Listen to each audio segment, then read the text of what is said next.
हरिहंत सिद्ध सूरी उपाध्याय साधु सर्व अर्थ के प्रकाशी मांगलिक उपकारी है। तिनको स्वरूप जान राग ते भई जो भक्ति काय को नवाए स्तुति को जारी है। धन्य धन्य तिन ही ते काज सब आज भये कर जोड़ बार बार वंदना हमारी है। मंगल कल्याण सुख ऐसो हम चाहते हैं। ओ मेरी ऐसी दशा जैसी तुमदारी है। ओ मेरी ऐसी दशा जैसी तुमदारी है। ओ मेरी ऐसी दशा जैसी तुमदारी है। क्षत्र चूड़ामणि नामक यह ग्रंथ और इसमें 9वें लंब को आधार बनाकर यहाँ कुछ वैराग्यमय चर्चाएं चल रही थी। चलती हुई इस चर्चा में जीवंदर कुमार जब वृद्ध वेश धारण करके नगरी में विचरण कर रहे थे तो वृद्ध अवस्था जैसी उन्होंने धारण की उसे देखकर जो माहौल बना उसे आधार बनाकर यहाँ वादीप सिंह सूरी आचार्य वैराग्य में वर्णन कर रहे थे। ये सब बातें चलते हुए कल एक और अलग हटके बात कह दी कि सुनो भाई, वृद्धावस्था का स्वरूप तो ऐसा होता है कि अपनी जन्म देने वाली माँ भी यदि वृद्धावस्था में अत्यंत अशक्त हो तो भी ये उसकी सेवा नहीं करता। ऐसा जगत का स्वरूप है। वही बात कल भी आप रिपीट कर रहे थे, जैसा ऊपर से नीचे बहता है।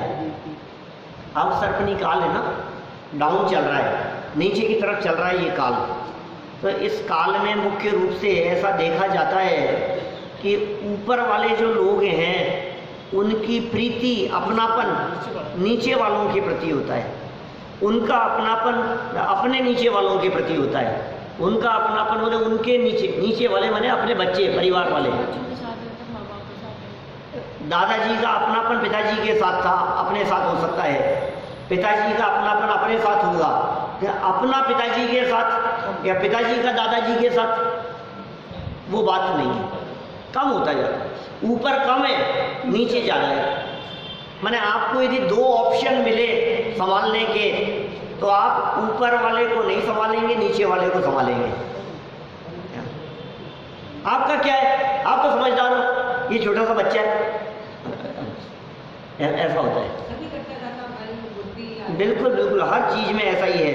तो यहाँ बालकपन और बुढ़ापेपन का परस्पर तुलना करके वर्णन किया गया और ऐसा तक कह दिया गया, अज्ञानी ऐसा समझता है ऐसे बुढ़ापे से तो मर जाना अच्छा है।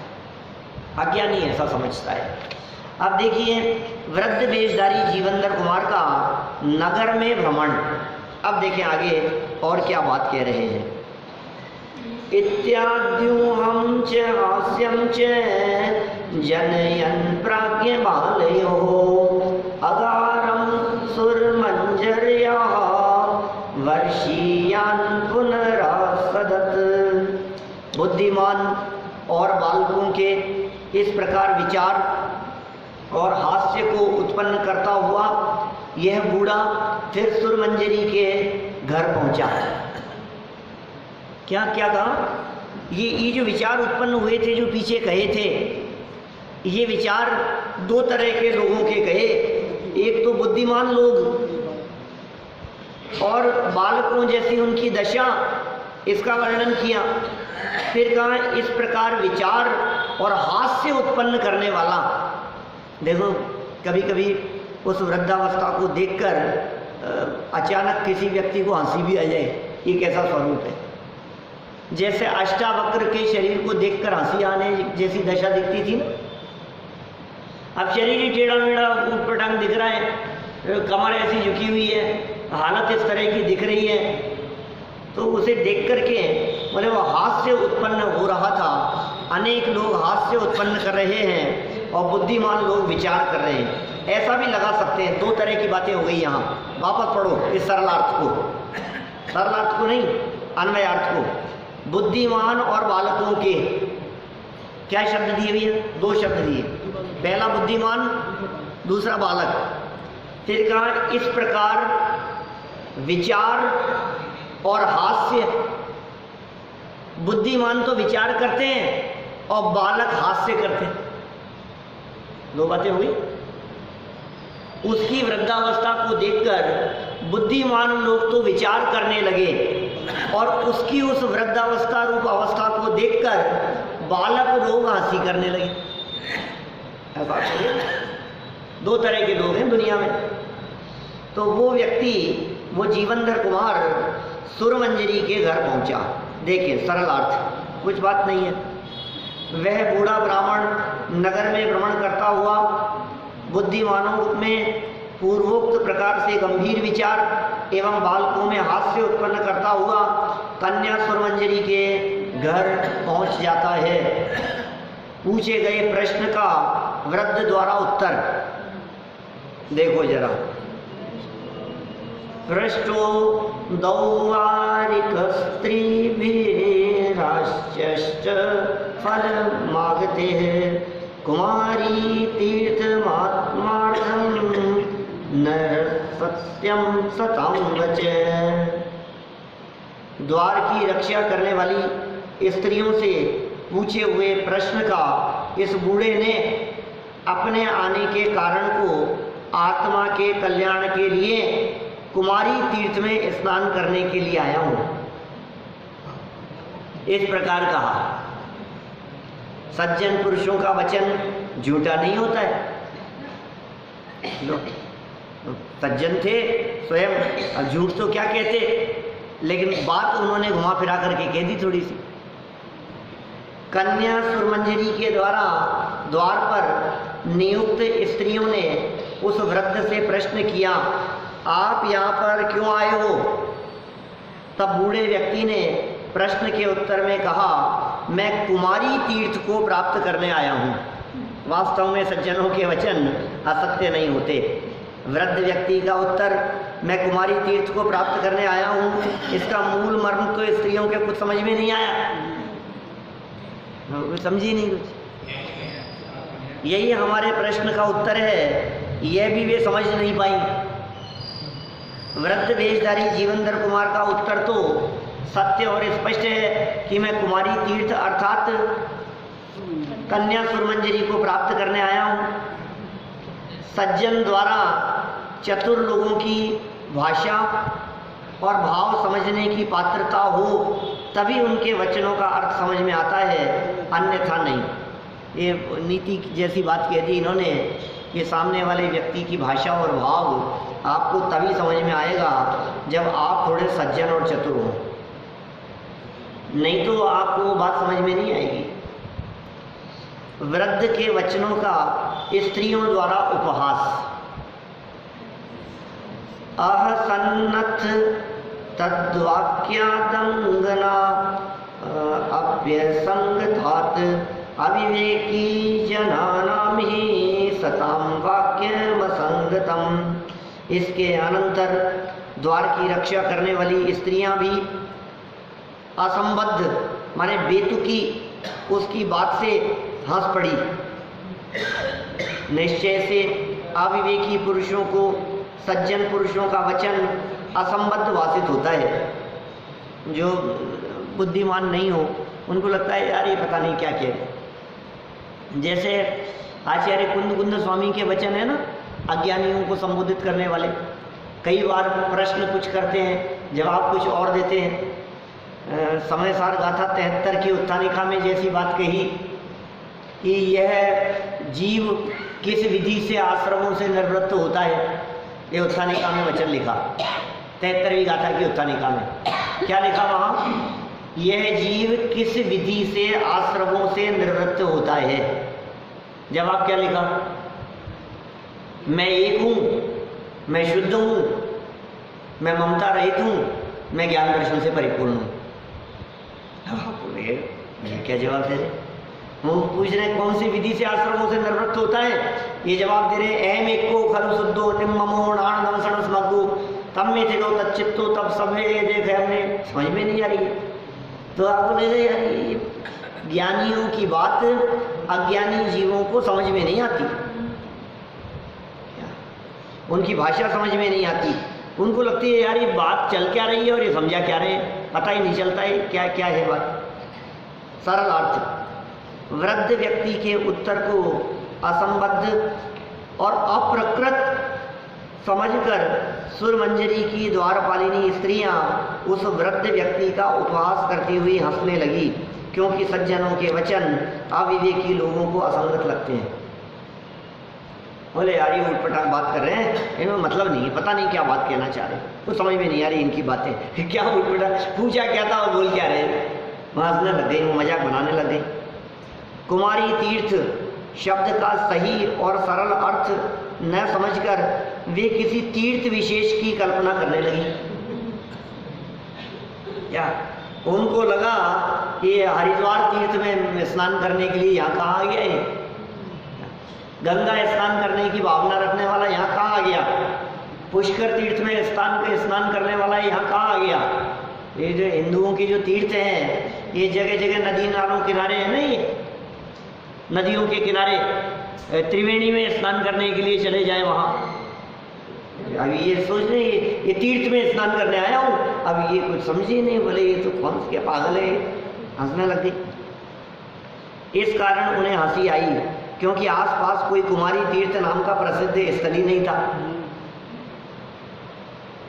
अज्ञानी व्यक्ति वक्ता के अभिप्राय को न समझकर अपने अभिप्राय के अनुसार वक्ता के कथन का अर्थ करना चाहते हैं, इस कारण शास्त्र का सही अर्थ भी नहीं समझ पाते हैं। इसी कारण आचार्य जयसेन स्वामी ने शास्त्र के अर्थ करने की पद्धति समझाई है। समय सार में आचार्य जयसेन की जो संस्कृत टीका है 123 से 125 तक इस प्रकार शब्द, नय, मत, आगम और भावार्थ इन 5 अर्थों से कथन किया। यह व्याख्यान काल में यथासंभव सर्वत्र जानते रहना चाहिए। व्याख्यान काल में यथासंभव जानते रहना चाहिए। 5 तरह की बातें कह दी है यहाँ। क्या शब्द दिए हैं, यद्यपि ये फुटनोट में जैसा ही है, ब्रैकेट में दिया है, तो भी 5 बातें कही है। एक तो है शब्दार्थ। जब भी कोई बात कही जावे तो उस बात को कहने के पीछे शब्द क्या हैं, उन शब्दों का क्या मतलब है, सबसे पहले तो आप उसे गहराई से जानो। अब आपके शब्द ही समझ में नहीं आ रहे, आपको यही समझ में नहीं आ रहा है कि ये कहना क्या चाहते हैं, हमारे दिमाग में नहीं आ रही है कुछ भी बात, तो आप नहीं समझ पाएंगे। आपको किसी भी विषय को समझने के लिए सबसे पहले तो उन शब्दों का अर्थ समझना पड़ेगा। 5 प्रकार से अर्थ किए जाते हैं मनोज जी साहब, 5 प्रकार से अर्थ हैं। अर्थ करना चाहिए व्याख्यान के काल में, पढ़ते समय, शास्त्र पढ़ते समय, विद्वानों की वार्ता सुनते समय। हो सकता है उनके द्वारा कहे गए शब्दों में 5 प्रकार के से अर्थ छिपे हुए हों। नंबर 1 शब्दार्थ। शब्द से अर्थ करो, शब्दों का अर्थ तो समझ में आ गया। फिर कह रहे हैं नयार्थ। नयार्थ क्या है? नयार्थ माने ये है कि शब्द तो कहे जा रहे थे कि चले जा, ये तो शब्दार्थ है, लेकिन नयार्थ ये है कि आगे से मत जाना। नहीं समझ में आई बात? हाँ, नए माने अपेक्षा। भाई अब ये आप लोग नहीं समझ पाए, मैं तो हमेशा कहता रहता हूँ, मेरा प्रसिद्ध उदाहरण है। बच्चे अगर बच्चे देख के आए, दूध देख के आए, फिर आ गया। रात को देर से बालक आया घर पे, रात को पहली बार ही आया देर से, क्या, लेकिन वो कहीं चला गया था। इंतजार करते रहे। अब वो देर से घर आया। जब वो देरी से घर आया तो दरवाजा खोलते ही माँ ने उसे डांटा। कहाँ चला गया था? कि माँ पिक्चर देखने चला गया था दोस्तों के साथ। चले जा तू, तो वहीं बैठा रहता। माँ क्या कह रही है? चले जा, चले जा, वहीं बैठा रहता। क्यों आया घर पे? नहीं नहीं मैं गलती हो गई, अब नहीं जाऊंगा। क्या माँ क्या कह रही है? चले जा। चले जा। भीम जी साहब क्या कह रही है? माँ कह रही है चले जा। बालक क्या समझ रहा है? इसका मतलब क्या समझ रहा है? इन शब्दों का अर्थ क्या है? चले जा, इस शब्द का अर्थ क्या है? चले जा इस शब्द का अर्थ दुनिया में कहीं भी पूछो आप किसी से भी कि साहब उन्होंने हमारे से कहा चले जा, इसका क्या मतलब है? क्या दीपेश जी, जब ये कहा कि चले जा, इसका क्या मतलब है? चले जा, यही अर्थ है। लेकिन बच्चा क्या समझ रहा है? शब्दार्थ तो यही है कि चले जा मतलब चले जा, शब्दार्थ तो यही होगा, लेकिन नयार्थ क्या होगा? नए नए होता है अपेक्षा को पकड़ना, नए होता है उस नए होता है वो जो किस एंगल से बात कही जा रही है, उस एंगल से बात को देखना। तो वो एंगल क्या होगा? मत जाना आगे से कभी, ये अर्थ है उसका। और बालक समझ रहा है उस बात को। तो शास्त्र में सुनते समय, व्याख्यान सुनते समय कभी तो आपको बात शब्दों से समझनी पड़ेगी, कभी आपको बात नए से समझनी पड़ेगी, नया अर्थ, और कभी आपको बात मत से समझनी पड़ेगी। मत माने होता है संप्रदाय। क्या ये बात कौन से संप्रदाय के आधार पर कही जा रही है? कभी हमने ये कह दिया, बात चल रही थी, अब पहले की बात तो सुनी नहीं आपने, और आप बीच में आए व्याख्यान के, आधी बातें चल चुकी थी वो तो सुनी नहीं, और हम जो बात कह रहे थे वो ये कह रहे थे अज्ञानी बहुत अच्छा है, अज्ञान के बहुत लाभ है, अज्ञानी बने रहने से झगड़े नहीं होते, अज्ञानी बने रहने से आपस में तू मैं नहीं होती, अज्ञानी बने रहने से शांति रहती है, सारे झगड़े ज्ञानियों के होते हैं। अब ये बातें हम समझा रहे थे, तो आपको क्या समझना चाहिए कि ये बातें जो कही जा रही है इनके शब्दों के अर्थ तो समझ लिए हमने, शब्दों के तो यही अर्थ हैं। अब हमने इसमें नया अर्थ भी समझ लिया कि कुछ ऐसा लग नहीं रहा है कि यार ये कोई एंगल इसमें छिपा हुआ हो, सीधी सरल सी बात है। देखो कोई कहने वाले का हाव भाव कुछ स्पष्ट दिख रहा है, सीधी सीधी सी बात कह रहे हैं, लेकिन इसमें मतार्थ छिपा हुआ है। मतार्थ क्या है कि ये बातें अज्ञान मत वाले मानते हैं, अज्ञानवादी संप्रदाय के लोग ऐसा मानते हैं। एक संप्रदाय है अज्ञानवादियों का, वो इस तरह की बात मानते हैं। आप मत से बात समझो, ये बातें कौन से मत की कही है, ये बातें आपको समझनी पड़ेगी मत के अनुसार, फिर कभी आगम के अनुसार समझनी पड़ेगी कि प्रस्तुत प्रकरण में ये आगम में ये बात कही है, तो आगम में कहाँ कहाँ क्या क्या बातें कही है, यहाँ जो बात लिखी है ये आगमों के अनुसार समझना, हमारी वीतरागता का पोषण करने वाला होना चाहिए। आगम किसे कहते हैं? जो परंपरा से चला आया हो, आप तो वचनम आगम है, आगम के अनुसार समझो, माने कही गई बात से वीतरागता निकलनी चाहिए, ये है आगम के अनुसार। फिर कहा भावार्थ के अनुसार, 438 नंबर पेज पे चल रहे हैं अपन, भावार्थ के अनुसार भाव समझो। आप नहीं समझ में आई बात कि ये जो बात कही जा रही है इसके पीछे छिपा हुआ भाव क्या है। तो इस तरह से जैसे इन आचार्य देव ने ये बात कही कि किसी भी वाक्य का, किसी भी कथन का 5 प्रकार से अर्थ किया जाना चाहिए, और यहाँ ये जो बात कह दी गई कि मैं कुमारी तीर्थ में स्नान करने की भावना से आया हूँ, इसका वो अर्थ बिल्कुल नहीं समझ पाई, न तो वे शब्दार्थ समझ पाई, न वे नयार्थ समझ पाई, न वे मतार्थ समझ पाई, न वो आगमार्थ समझ पाई, और न वो भावार्थ समझ पाई, कुछ नहीं समझी। वो तो उसको लगा ऊट पटांग बातें कह रहे हैं, यहाँ तो कोई है ही नहीं, गलत जगह पर आ गए हैं, इन्हें कोई होश नहीं है, वो हंसने लगी, मजाक बनाने लगी। देखिए 439 पेज पे आगे, अरहंत आदि 5 परमेष्ठियों में अरहंत तथा सिद्ध तो साक्षात भगवान है, बराबर।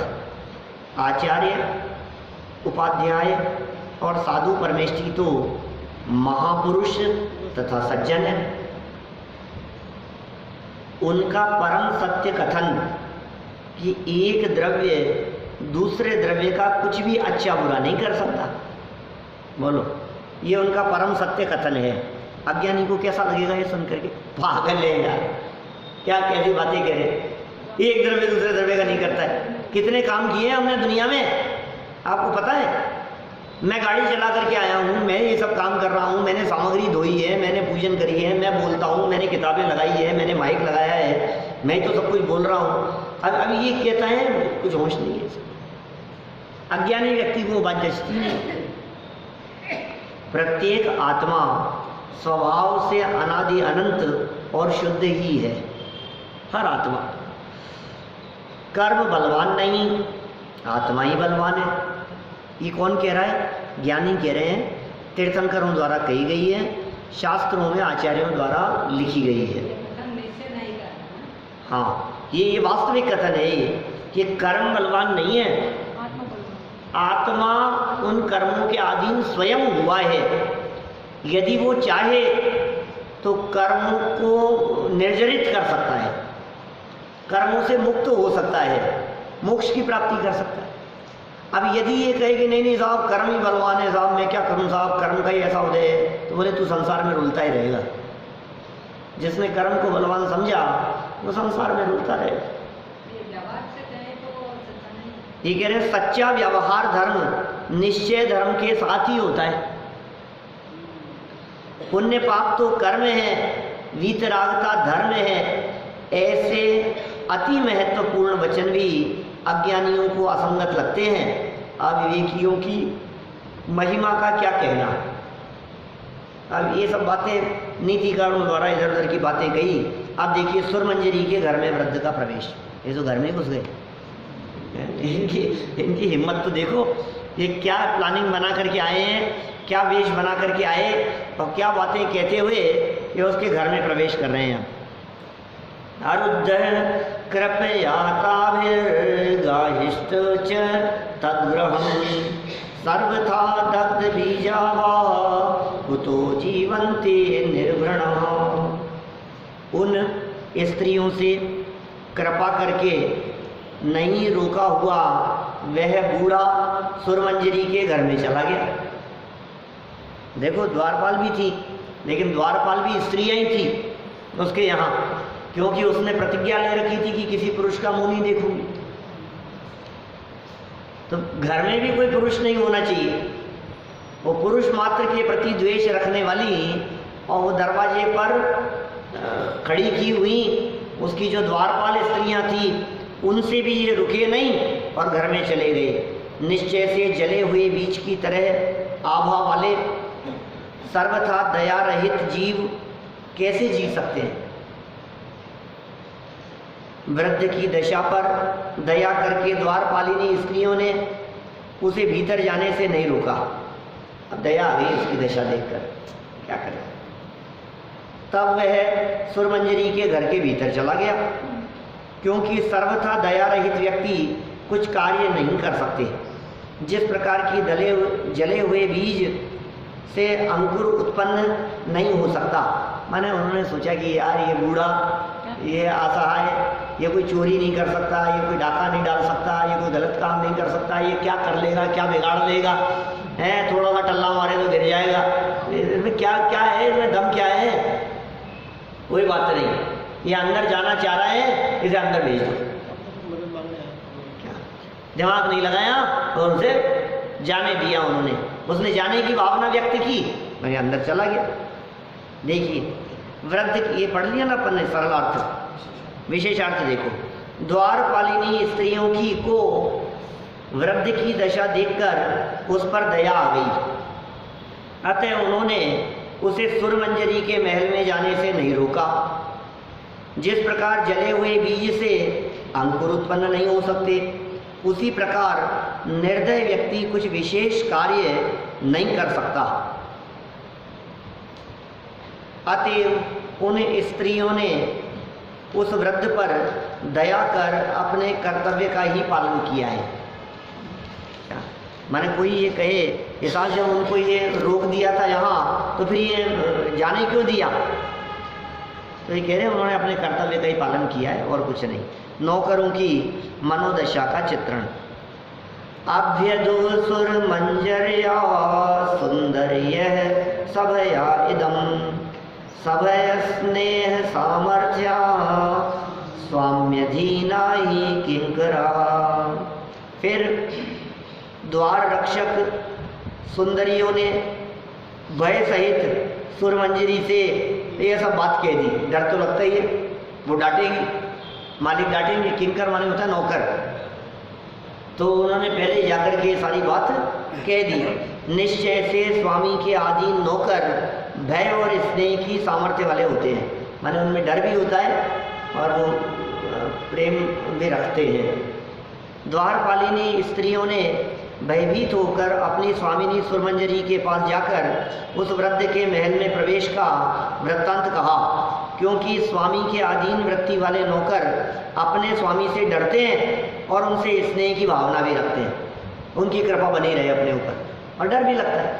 दोनों तरह की बातें विशेषार्थ। द्वारपालिनी स्त्रियों ने वृद्ध को महल में प्रवेश तो दया भाव से दिया, किंतु पुरुष द्वेषी सुरमंजरी को यह अनुकूल नहीं हुआ तो वे नाराज हो जाएंगी। अपने स्वामी का नाराज होना अच्छा नहीं है, अतः उन्हें भय उत्पन्न हुआ। मालिक से डरना तथा उसे प्रसन्न रखने का प्रयास करना ही नौकर का स्वरूप है। उसके जीवन में निर्भयता और निश्चिंतता बनी रहना असंभव है। माने नौकर कभी भी निर्भय नहीं हो सकता और निश्चिंत नहीं हो सकता।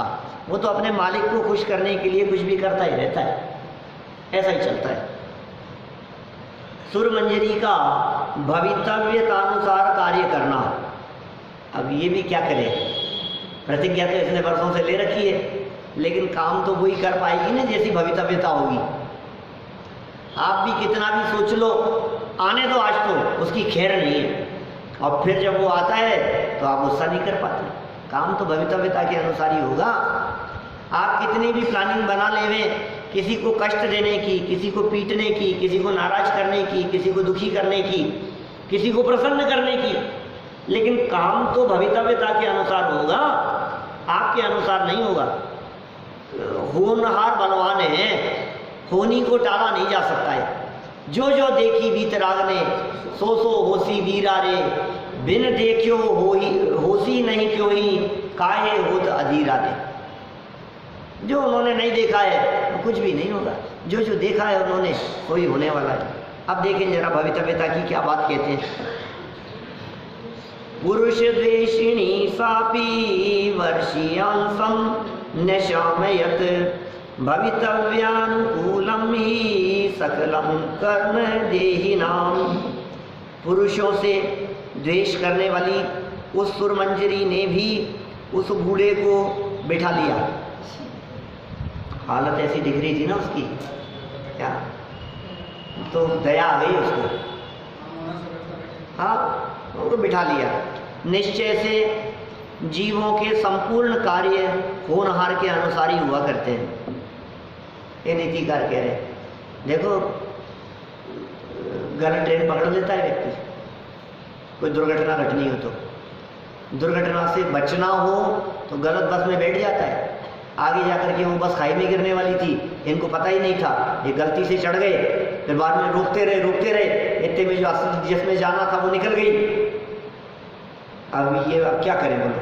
अब बाद में खबर आई कि वो मैं बस छूट गई थी मेरी, वो आगे जाकर के खाई में गिर गई, वो नाले में गिर गई, उसका एक्सीडेंट हो गया। अब बताओ, भवितव्यता के अनुसार होता है काम, तुम्हारे चाहने से नहीं होता है। तुम कितना भी सोचते रहो, तुम कितना भी चाहते रहो कि मैं ऐसा सोच रहा हूँ साहब, ऐसा हो जाए, मेरी ऐसी प्लानिंग है, ऐसा हो जाना चाहिए, तो कितनी भी प्लानिंग बना ले, तेरी प्लानिंग से क्या होता है।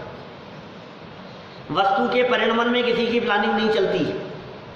जिस तरह से जीवन मरण में किसी का अधिकार नहीं चलता, जन्म और मरण जिस तरह से अपनी योग्यता से अपने स्वकाल में होते हैं, उसी तरह से जन्म से लेकर के मरण तक की प्रत्येक अवस्थाएं अपनी योग्यता अनुसार अपने स्वकाल में होती है। उसमें किसी का बस नहीं चलता है, कहीं भी तो नहीं चल रहे हैं। रोजाना तो हम इस तरह की बातें करते हैं, शरीर में तुम्हारी चलती नहीं है।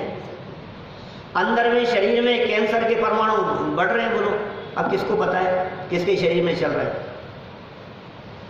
यहाँ बैठे हुए हम लोगों में से किसी के शरीर में वो परमाणु दौड़ रहे होंगे कि नहीं? हो सकता है, क्या मालूम किसके साथ क्या घटना घटने वाली है, ये किसे पता आगे क्या होगा। रामचंद्र जी को थोड़ी ना पता था कि मैं ये सोने के हिरण के पीछे भागूंगा और ये पीछे से सीता का हरण हो जाएगा।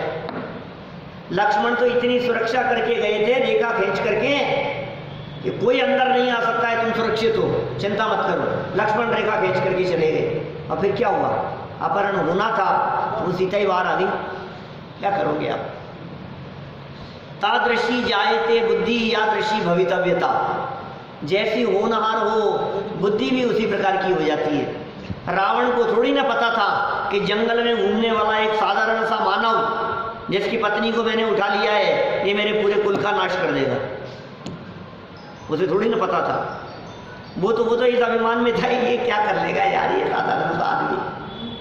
क्या हाथी को थोड़ी ना पता है कि छोटी सी चींटी ये मुझे तांडव करवा सकती है, नाक कान में घुस जाए तो मैं बेहाल हो जाए, इतनी सी चींटी। मुझे लगता है क्या दम है इसमें। समय समय का फेर है, समय भगवान है, ये कुछ भी करा देता है। परिस्थितियां कैसी भी बदल जाए, कब क्या हो जाए, आपको जो विचार आते हैं वो विचार भी भवितव्यता अनुसार आते हैं। आपकी जैसी होनहार हो ना, उसी तरह से आपके मन में विचार आना शुरू होते हैं। विनाश काले विपरीत बुद्धि, और ये कह सकते हैं कि सद्भाग्य काले सद्बुद्धि।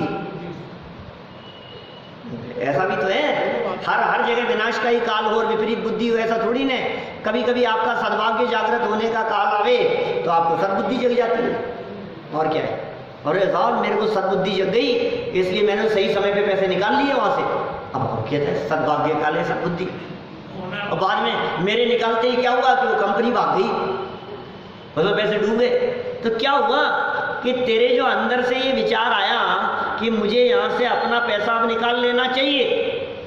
कई लोग ऐसे नहीं होते हैं जो शेयर मार्केट पीक पर आने के बाद में वो अपना पैसा निकाल लेते हैं, और इन्होंने तो निकाला और मार्केट धड़ाम से ऐसा गिरा जो 10 साल तक ऊपर ही नहीं आया। ऐसा होते हैं, ऐसे काम। इसमें क्या है? तो अब आप क्या कहोगे? भाई साहब अपने को सद्बुद्धि आ गई थी, सही समय पर चेत गए अपने। तो ये जो सद्बुद्धि आई है, ये सद्बुद्धि क्यों आई? ये तुझे ऐसा विचार क्यों आया? क्योंकि तेरे साथ ऐसा ही होना था। जैसा होना है उसके अनुसार बुद्धि चलती है। अब सुरमंजरी के साथ देखो जरा क्या होना है। क्या इसे ऐसी बुद्धि आई कि उसने उस वृद्ध व्यक्ति को बिठा लिया। देखिए सरल अर्थ विशेषार्थ पढ़े। पुरुष मात्र का दर्शन न चाहने वाली सुरमंजरी ने उस वृद्ध की दयनीय दशा देखकर उसे अपने विशाल महल के एक कमरे में ठहरा दिया। लो, घर में रुका लिया, महल था विशाल, एक कमरे में ठहरा लिया। क्योंकि प्राणियों के सब कार्य भवितव्य के अनुसार ही होते हैं। सुरमंजरी का भविष्य में जीवेंद्र कुमार से विवाह होना है। उस भवितव्य के अनुसार ही सुरमंजरी ने उस वृद्ध पुरुष को आदर के साथ अपने महल के एक कमरे में रहने को स्थान दे दिया। प्रत्येक प्राणी जो भी कार्य करता है वह अपने भवितव्यता अनुसार ही करता है। यह एक स्वाभाविक नियम समझना चाहिए। बहुत नियम है ये। आपके कदम जिस तरफ बढ़ रहे हैं इसका मतलब आपकी होनहार वैसी है। देख लो, जहां से आपके कदम हट गए हैं इसका मतलब आपकी होनहार इसी प्रकार की है। जिसकी जैसी होनहार होती है, देखो जिस व्यक्ति बालक को टॉप करना है उस व्यक्ति की परिणति ऐसी दिखाई देती है कि वो खूब पढ़ता है, मेहनत करता है, तैयारी करता है। जिसे फेल होना है उसके विचारों में यही आता है, अरे यार सब हो जाएगा यार, क्या है, सब चलता है, सब कर लेंगे, तो सब कर लेंगे, उसके ऐसे ही चलता रहे। इसका मतलब उसकी होनहार वैसी है। क्या करें? जिसकी होनहार जैसी होती है। आपकी होनहार यदि दुर्घटना होने की है तो ऐसी गाड़ी में बैठेंगे जिस गाड़ी के ब्रेक फेल हो गए हैं। आपकी होनहार यदि भली है तो आप गलत गाड़ी में बैठ करके भी सही जगह पहुंच जाएंगे। ऐसा भी हो जाता है। दुनिया है, परिस्थितियां हैं। आप विचार करना अपनी अपनी लाइफ में। मैं तो कई बार कहता हूँ, ऐसा मैंने अभी कहा, कौन से प्रवचनों में ऐसी बात कही, यहाँ भी कही होगी, कि हमने अपनी लाइफ में क्या सोचा था और कहाँ बैठे हैं आज। कही थी यहाँ पहले कभी ऐसी बात? क्या नहीं कही? आपने क्या सोचा था साहब? सीकर से यहाँ जयपुर शिफ्ट हो, यहाँ जयपुर आ जाऊंगी, मैं जयपुर बस जाऊंगी। आपने क्या सोचा था बताओ? आपने क्या सोचा था साहब कि आपका इतनी लंबी चौड़ी चलती हुई फैक्ट्री, कपड़े का व्यापार, लंबा चौड़ा बिजनेस, उसे छोड़ करके इस लाइन में आ जाएंगे? आपने क्या सोचा था साहब? अच्छे चलते फिरते ही अपने बिजनेस को बंद कर देंगे, अपन रिटायरमेंट ले लेंगे? आपने सोचा था ऐसा? क्या बिजनेस करेंगे, कहाँ जमीन लेंगे, कहाँ मकान लेंगे, कहाँ शिफ्ट होंगे, कहाँ रहेंगे? क्या हमने तो सोचा ही नहीं था कि हम कभी शहर खाली करके भी जाएंगे। इतने अच्छे मकान हमारे शहर के, क्या सारी व्यवस्थाएं सब, और कभी सोचा ही नहीं था। बोलो भैया, आपने सोचा कभी? सोचा ही नहीं। इतनी अच्छी जगह पे रहते हो आप शहर में, लेकिन क्या पता कल क्या होगा। हम क्या सोचते हैं क्या होता है, हमारे सोचने से कुछ भी नहीं होता है। और कह रहे हैं कि सोच कभी कभी वैसी ही चलती है जैसा होना होता है। सोच भी वैसी चलती है। हाँ, पीछे आया था बुद्धि कर्मानुसारिणी। आपकी बुद्धि भी आपके कर्म के अनुसार चलेगी। चलिए, स्थान दे दिया। यह स्वाभाविक बुद्धि ऐसी समझनी चाहिए। सुरमंजरी द्वारा उस वृद्ध को भोजन कराना।